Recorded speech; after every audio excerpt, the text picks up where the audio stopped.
Mon frère, ma sœur, si vous êtes arrivés jusqu'ici en cet instant, ce n'est pas un hasard. Il y a quelque chose dans votre cœur qui cherche des réponses, qui désire comprendre les mystères les plus profonds de notre existence. Il y a une inquiétude en vous que vous ne parvenez peut-être même pas à expliquer correctement, mais qui crie en silence. Que m'arrivera-t-il une fois que tout cela sera fini? Que devient l'âme lorsque je rendrai mon dernier soupir? Aujourd'hui, nous allons parler de quelque chose que presque personne n'ose aborder, mais que tous, sans exception, expérimenteront un jour. Nous allons entrer, à la lumière de la foi de l'Église et tout particulièrement sous le regard de Saint Michel Archange, dans le moment le plus important de notre vie, la première heure après la mort. Cette première heure est décisive. Ce n'est pas seulement un détail, ce n'est pas juste un passage rapide, c'est un jugement, c'est une révélation, c'est une rencontre. C'est l'instant où tout ce que nous feignons de ne pas voir devient impossible à ignorer. Dans les prochaines minutes, je vais vous conduire, pas à pas, à travers cette première heure après la mort. Ce que l'âme voit, ce qu'elle ressent, qui s'approche d'elle, ce que Dieu lui montre, et quelle décision devient définitive. Si vous quittez cette vidéo, vous retournerez à votre routine. Si vous restez, vous ne regarderez plus jamais la vie et la mort de la même manière. Préparez votre cœur, car ce que vous allez entendre aujourd'hui peut transformer complètement la manière dont vous vivez, dont vous priez, dont vous aimez, dont vous percevez chaque petit geste de votre journée. Avant de commencer, écrivez ici dans les commentaires « Je veux être prêt ». Ce sera votre acte de foi, une déclaration publique et spirituelle affirmant que vous ne voulez pas vivre dans l'ignorance, mais dans la vérité qui libère. Lorsque vous écrivez cela, vous dites au ciel « Seigneur, je ne veux pas être pris au dépourvu, je veux être prêt pour ma première heure après la mort. » Mettez un « j'aime » sur cette vidéo pour que davantage de personnes reçoivent cette connaissance sacrée.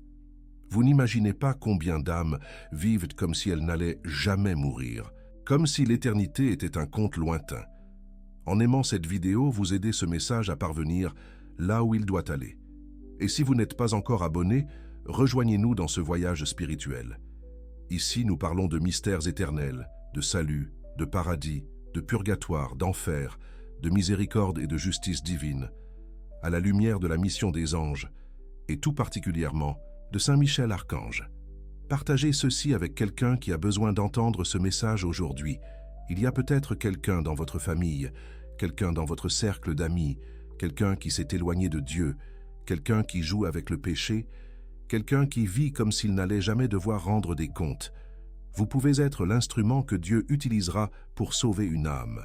Il existe un moment dans la vie de chaque être humain qui est inévitable.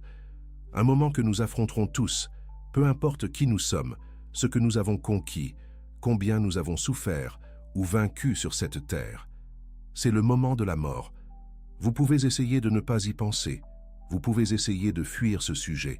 Vous pouvez remplir votre vie de distractions, mais cet instant est fixé.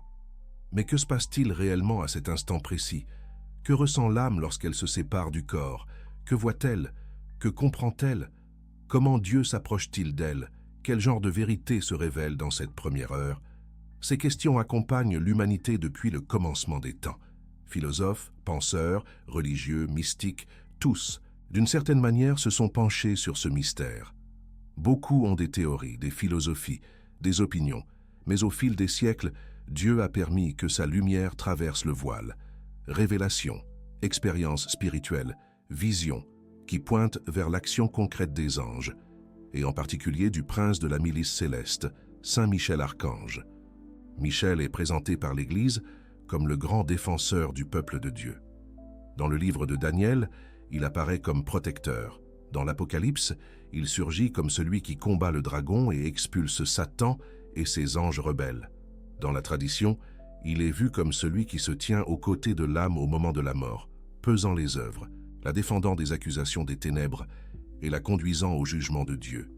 Il n'est pas un symbole abstrait, il n'est pas seulement une belle figure sur des images et des tableaux, il est un esprit purissime, un ange puissant, créé par Dieu pour combattre le mal, protéger les âmes et garder le passage entre le temps et l'éternité. Dans de nombreuses apparitions, révélations et témoignages spirituels au fil des siècles, l'archange Michel apparaît exactement ainsi. comme celui qui se rend présent à la première heure après la mort. C'est pourquoi, lorsque nous parlons de ce qui arrive à l'âme après le dernier soupir, la figure de Michel n'est pas un détail. Elle est centrale. Et c'est sous ce regard que nous allons cheminer maintenant. Commençons par le moment exact de la mort. La foi catholique enseigne que la mort n'est pas la fin, mais bien le début d'un voyage éternel. Au dernier soupir, quand le cœur cesse de battre, quand les poumons arrêtent de respirer, quand les médecins disent « il n'y a plus rien à faire », c'est là que Dieu commence à tout faire. L'âme, cette étincelle spirituelle que Dieu a placée en chacun de nous, se sépare du corps. C'est un moment qui, pour ceux qui sont à l'extérieur, ressemble à une tragédie, une perte, une fin. Mais pour celui qui le vit de l'intérieur, pour l'âme elle-même, c'est un moment de libération, de révélation, de clarté absolue. Et c'est précisément à cette heure que, selon la foi et l'expérience spirituelle de l'Église, Saint Michel Archange s'approche de l'âme. Il vient comme un guerrier, mais aussi comme un ami, comme défenseur, mais aussi comme annonciateur de la vérité. Il ne vient pas pour condamner, mais pour conduire l'âme à la lumière de Dieu. Pour la première fois depuis notre naissance, l'âme voit la réalité sans les filtres du corps physique, sans les illusions des sens, sans les mensonges que nous nous racontons à nous-mêmes durant la vie. Tout ce qui était auparavant nébuleux devient net. Ce que nous justifions, relativisions, poussions sous le tapis, apparaît avec une lumière si intense qu'il ne peut plus être nié. Imaginez un instant, vous passez votre vie entière à voir le monde à travers vos yeux physiques, interprétant tout à travers votre esprit limité, jugeant les situations sur la base de vos émotions, vos peurs, vos intérêts. Mais au moment de la mort, ce voile se déchire. Soudain, vous voyez les choses telles qu'elles sont réellement. Vous voyez la vérité sur vous-même, sur vos choix, sur le bien et le mal que vous avez pratiqué. Vous voyez le poids de chaque décision, de chaque parole, de chaque silence, de chaque omission. Il n'y a plus moyen de se tromper. Il n'y a plus moyen de dire « je ne savais pas ». Il n'y a plus d'excuses. Il n'y a plus moyen de cacher quoi que ce soit. Tout est exposé devant la lumière divine. Et c'est devant cette lumière que l'archange Michel demeure aux côtés de l'âme, la soutenant, la protégeant des attaques de l'ennemi, pour qu'elle ne désespère pas, mais s'ouvre à la vérité et à la miséricorde. À l'heure de la mort, une bataille finale s'engage pour l'âme. D'un côté, les démons accusent, rappelant chaque chute, chaque péché, tentant d'entraîner l'âme vers le désespoir et le rejet de Dieu. De l'autre, les anges, et à leur tête, Michel, comme un général sur le champ de bataille, montrent à l'âme chaque grâce reçue, chaque fois que Dieu l'a relevée, chaque petit « oui » qu'elle a donné, même faible, mais sincère. Dans la première heure après la mort, l'âme passe par ce que nous appelons le jugement particulier. Ce n'est pas le jugement dernier qui aura lieu à la fin des temps, quand tous ressusciteront. C'est un jugement personnel, individuel, où chaque âme comparaît devant Dieu pour rendre compte de sa vie. Les saints décrivent ce moment avec des mots si forts qu'ils font trembler tout cœur sensible. Ils disent qu'à cet instant, toute notre vie défile devant nous comme un film. Non seulement les grands péchés ou les grandes œuvres, mais aussi les détails les plus cachés. Chaque action, chaque parole, chaque pensée, chaque intention du cœur, rien ne reste caché, absolument rien. Vous souvenez-vous de ce mensonge que vous avez raconté en pensant que personne ne le savait? Dieu le sait. Cette injustice que vous avez commise et que personne n'a vue, Dieu l'a vue. Ce moment d'orgueil, d'envie, de colère nourri en silence, Dieu le connaît. Mais aussi, et c'est profondément consolant, chaque acte de bonté, chaque geste d'amour authentique, chaque sacrifice fait en silence, chaque fois que vous avez aidé quelqu'un sans rien attendre en retour, chaque fois que vous avez pardonné alors que vous auriez pu vous venger, chaque prière récitée lors d'une nuit de fatigue, tout, absolument tout, est pesé dans la balance de la justice divine. Et c'est pour cela que dans de nombreuses représentations, l'archange Michel apparaît tenant une balance. Ce n'est pas une décoration, c'est un signe spirituel. Michel n'est pas le juge, car le seul juge est Dieu. Mais il est celui qui présente les œuvres, qui pèse symboliquement les choix, qui défend l'âme en montrant devant Dieu chaque réponse d'amour, chaque petit « oui » qu'elle a donné, souvent presque sans s'en rendre compte. Dans ce jugement particulier, ce n'est pas Dieu qui nous condamne comme s'il était un juge froid, distant, irrité. Dieu est amour infini et miséricorde sans limite. Il veut sauver. Il offre des grâces, des opportunités, des inspirations, des appels au repentir durant toute notre vie. C'est nous-mêmes qui reconnaissons, à la lumière de cette vérité, ce que nous avons fait de cet amour. Combien nous l'avons accueilli et combien nous l'avons gaspillé. C'est dans cette lumière que l'âme, avec une clarté qui ne laisse aucune place au doute, voit son propre destin. L'âme, dans ce moment de clarté absolue, sait exactement où elle doit aller, au paradis, au purgatoire ou en enfer. Parlons d'abord des âmes qui vont au paradis. La foi nous enseigne que ce sont celles qui sont mortes en état de grâce, purifiées par le sang du Christ, libres de tout péché mortel non repenti. Ces âmes, au moment du jugement particulier, expérimentent une joie qu'aucun mot humain ne peut décrire. Elles voient la face de Dieu. Imaginez cela un instant. Voir la face de Dieu. Voir celui qui vous a créé, celui qui vous a soutenu à chaque respiration, celui qui vous a aimé quand vous ne croyiez même pas en vous-même, celui qui vous a cherché dans chaque sacrement, qui vous a parlé à chaque messe, qui vous a attendu dans chaque église vide. Voir celui qui est mort pour vous sur la croix. L'âme se lance dans l'amour divin comme un fleuve qui trouve enfin l'océan. Toute quête se termine, toute soif est étanchée, tout désir est comblé. C'est le bonheur parfait, complet, éternel. Les anges célèbrent, et l'archange Michel, qui a lutté pour cette âme depuis le début, se réjouit maintenant de la victoire définitive. La tradition spirituelle nous montre Notre-Dame, mère de nous tous, venant à la rencontre de l'âme. Saint Joseph, protecteur des mourants, à ses côtés. L'ange gardien, qui a accompagné cette âme durant toute sa vie terrestre, se révèle enfin dans toute sa splendeur. Les saints que la personne a vénérés sur terre viennent la saluer. Les martyrs, les confesseurs, les vierges, tous forment un cœur d'accueil.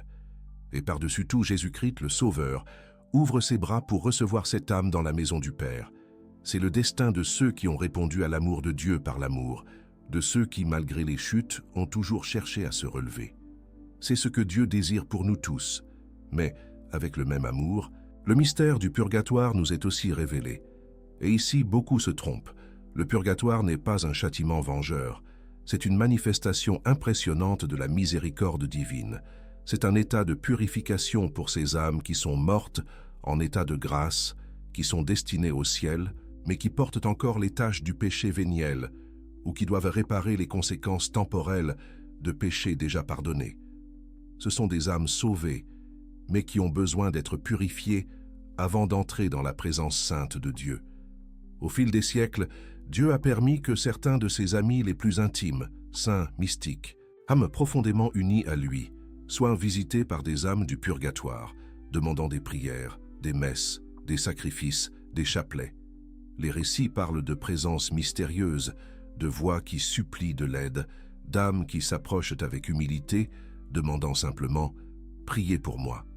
Ils ont enseigné que la souffrance au purgatoire est intense, surtout à cause de la séparation temporaire d'avec Dieu. Mais c'est une souffrance acceptée avec amour, car ces âmes savent qu'elles sont en chemin vers le ciel. Elles souffrent, mais elles espèrent. Elles pleurent, mais elles savent qu'un jour, elles verront la face de Dieu. C'est comme une longue nuit obscure avant une aube glorieuse. Et que se passe-t-il à la première heure pour une âme qui va au purgatoire? Au moment du jugement particulier, cette âme voit clairement toutes ses imperfections, tous ses attachements terrestres, toutes les fois où elle a choisi le confort au lieu du sacrifice, l'égoïsme au lieu de la charité, la tiédeur au lieu de la ferveur. Imaginez une âme qui a toujours été correcte, mais jamais profondément donnée. Elle priait quand elle avait le temps, aidait quand c'était pratique, évitait les grands péchés, mais ne s'est jamais laissée consumer par Dieu.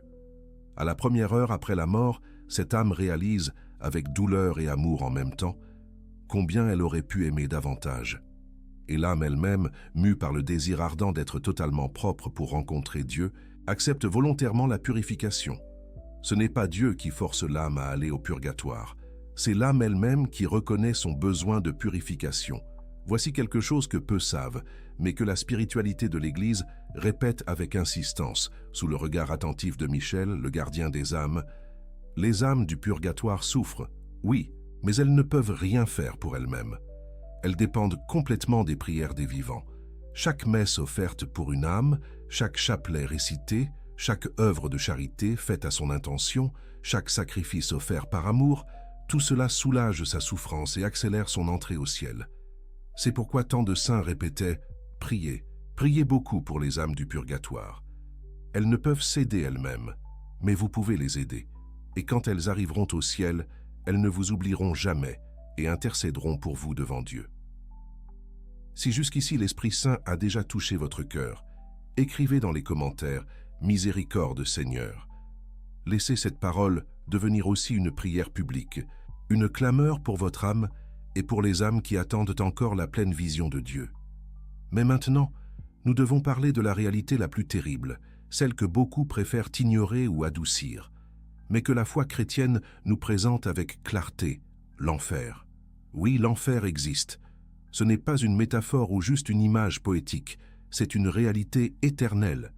Et des âmes y vont. Michel, l'archange guerrier, est celui qui combat le dragon justement parce que l'enfer n'est pas une idée abstraite. C'est le destin tragique de qui rejette Dieu jusqu'à la fin. Et beaucoup de saints disaient que si les gens savaient vraiment ce qu'est l'enfer, il n'y aurait pas de péché sur terre. Certains pleuraient en parlant, car ils voyaient des âmes se perdre éternellement, par des choix conscients, répétés, endurcis. Que se passe-t-il à la première heure pour une âme qui se damne? Au jugement particulier, cette âme voit clairement toute sa vie, toutes les grâces que Dieu lui a données, toutes les opportunités de conversion qu'elle a rejetées, tout l'amour qu'elle a méprisé. Elle voit combien de fois Dieu l'a appelée, combien de fois il a envoyé des signes, combien de fois il l'a importunée intérieurement, combien de fois il a placé des personnes sur son chemin. Et, à ce moment de clarté absolue, elle comprend qu'elle a choisi librement de vivre sans Dieu.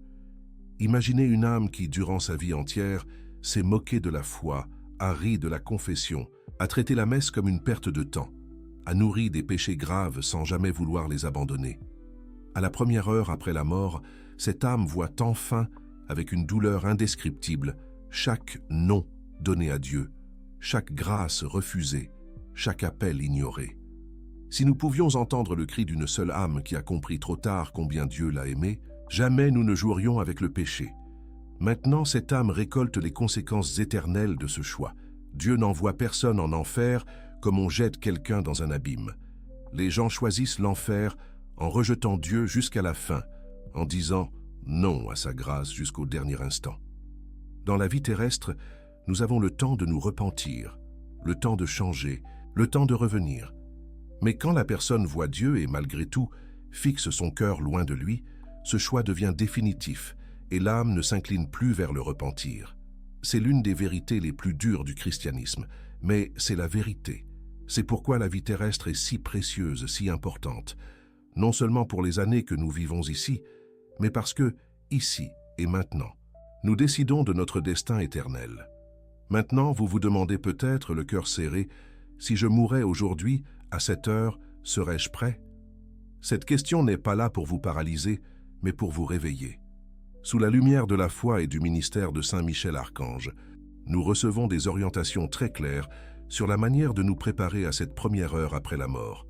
Ce ne sont pas des formules magiques, ce sont des chemins concrets de conversion.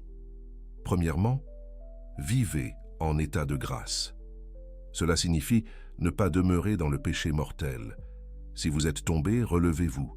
Si vous avez péché gravement, cherchez un prêtre, confessez-vous, demandez pardon. Beaucoup de saints confesseurs passaient des heures au confessionnal parce qu'ils savaient que la confession est un tribunal de miséricorde, non de condamnation. Quand vous vous confessez, vous vous placez sous la protection spéciale des anges, et Michel se réjouit de chaque âme qui revient à Dieu. Deuxièmement, recevez l'Eucharistie fréquemment et avec dévotion. N'allez pas à la messe par habitude, allez-y par amour. Allez-y conscient que là, le calvaire se rend présent de manière mystérieuse. Quand vous recevez Jésus dans l'Eucharistie, vous recevez Dieu lui-même. Cela fortifie votre âme pour la bataille finale, pour la dernière heure, pour le jugement particulier. Troisièmement, ayez une dévotion à la Vierge Marie. La spiritualité chrétienne montre que Michel et Marie cheminent ensemble dans la lutte pour le salut des âmes. Il combat, elle accueille. Il affronte le dragon. Elle écrase la tête du serpent avec son oui parfait. Beaucoup de saints disaient que nul ne se perdra s'il est véritablement dévot de Notre-Dame.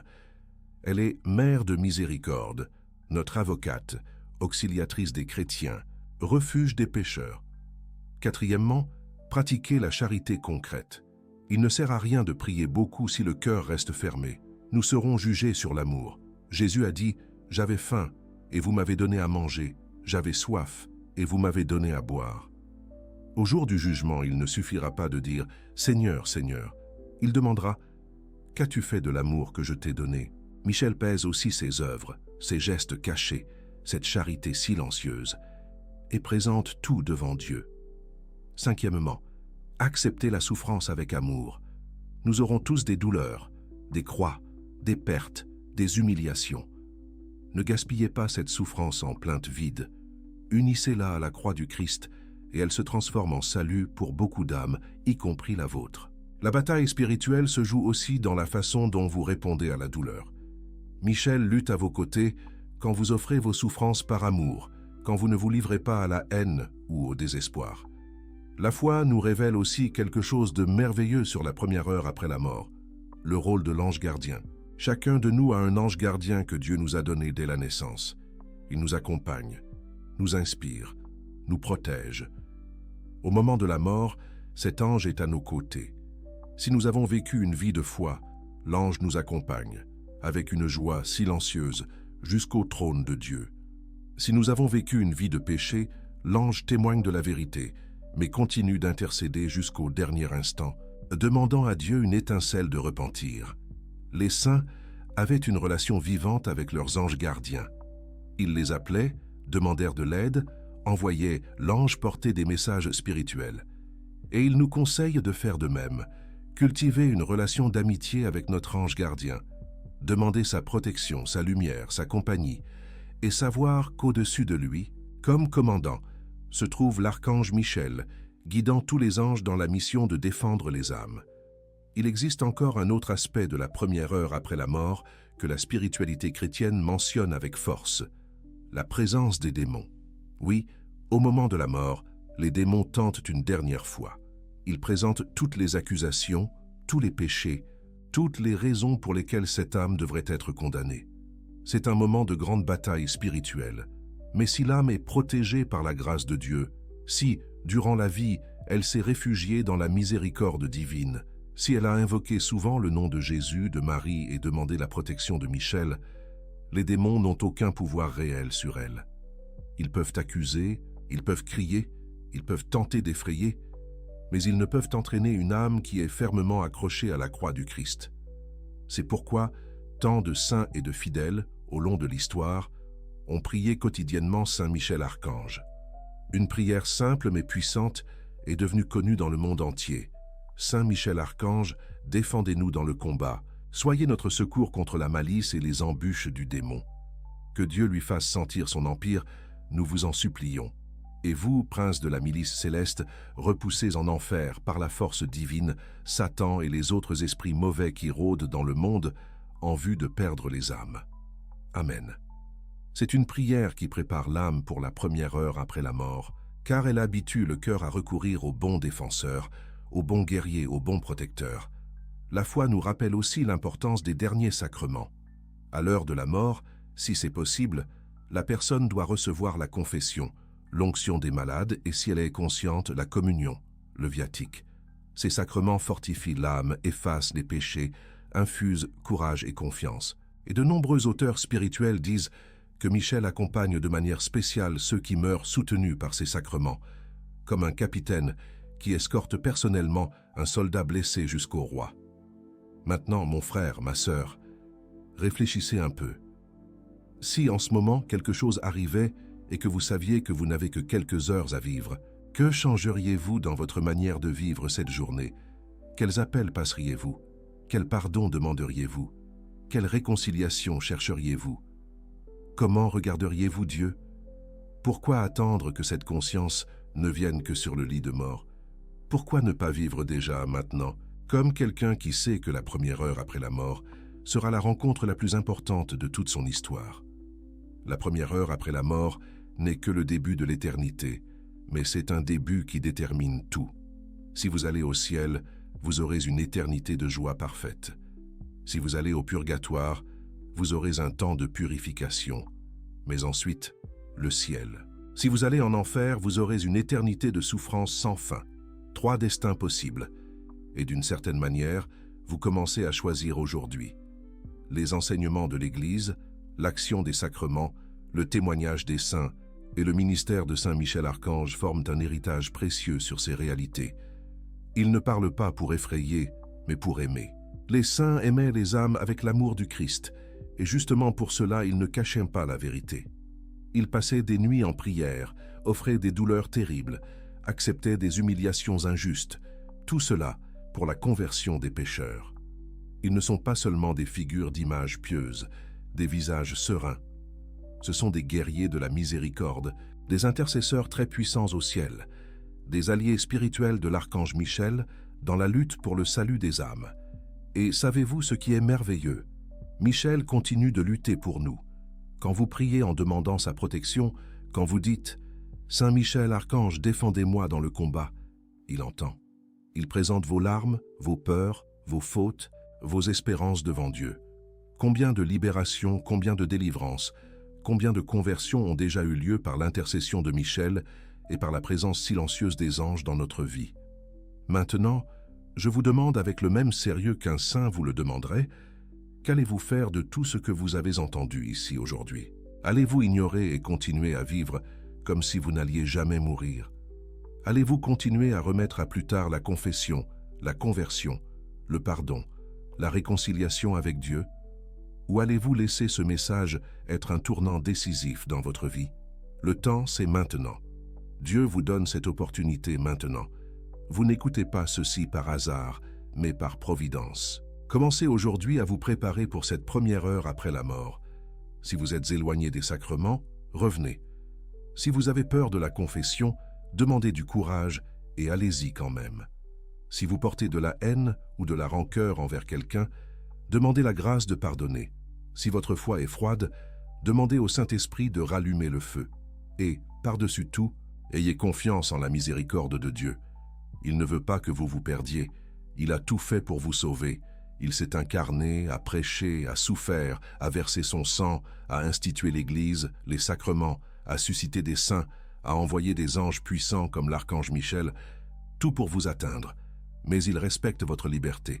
La décision vous appartient.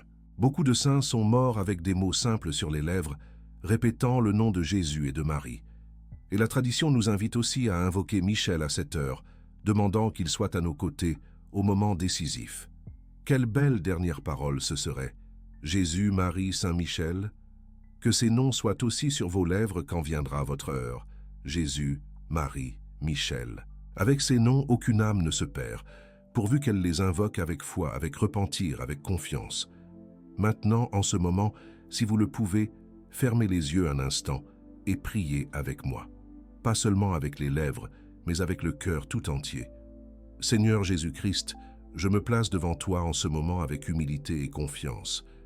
Tu connais ma vie, tu connais mes péchés, tu connais mes faiblesses, mais je sais que ta miséricorde est infinie et que tu es venu au monde pour sauver les pécheurs. Seigneur, je ne veux pas être pris au dépourvu à l'heure de ma mort. Accorde-moi la grâce de vivre toujours en état de grâce. Accorde-moi la grâce de mourir dans tes bras, assisté par Marie, par Saint Joseph, par mon ange gardien et par l'archange Michel, prince de la milice céleste. Que ma dernière parole soit ton nom Jésus et que mon âme vole directement vers toi pour t'aimer et te louer pour toute l'éternité. Par l'intercession de Saint Michel Archange, défenseur des âmes et de tous les saints et anges du ciel, je te demande, sauve mon âme, Seigneur. Amen. Si ce message a touché votre cœur, si vous avez compris l'importance de vous préparer pour l'éternité, écrivez maintenant dans les commentaires « Je veux être sauvé ». Ce n'est pas juste une phrase, c'est un cri de votre âme devant Dieu. Aimez cette vidéo pour que plus de personnes reçoivent cet avertissement du ciel. Partagez-la avec vos proches, avec vos amis, avec ceux que vous aimez, car la plus grande charité que vous puissiez faire pour quelqu'un est de l'aider à sauver sa propre âme. Ne gardez pas ce message seulement pour vous. Les saints ne l'ont pas gardé. Ils ont prêché, averti, écrit des lettres, pleuré pour des âmes qu'ils n'avaient jamais vues. Faites aussi votre part, soyez un instrument de salut. Et souvenez-vous, la vie est brève, mais l'éternité est pour toujours. Choisissez bien, choisissez Dieu, choisissez la vie éternelle. Que Saint Michel Archange, prince de la milice céleste, intercède pour nous tous et nous conduise un jour à la maison du Père. Au nom du Père et du Fils et du Saint-Esprit. Amen.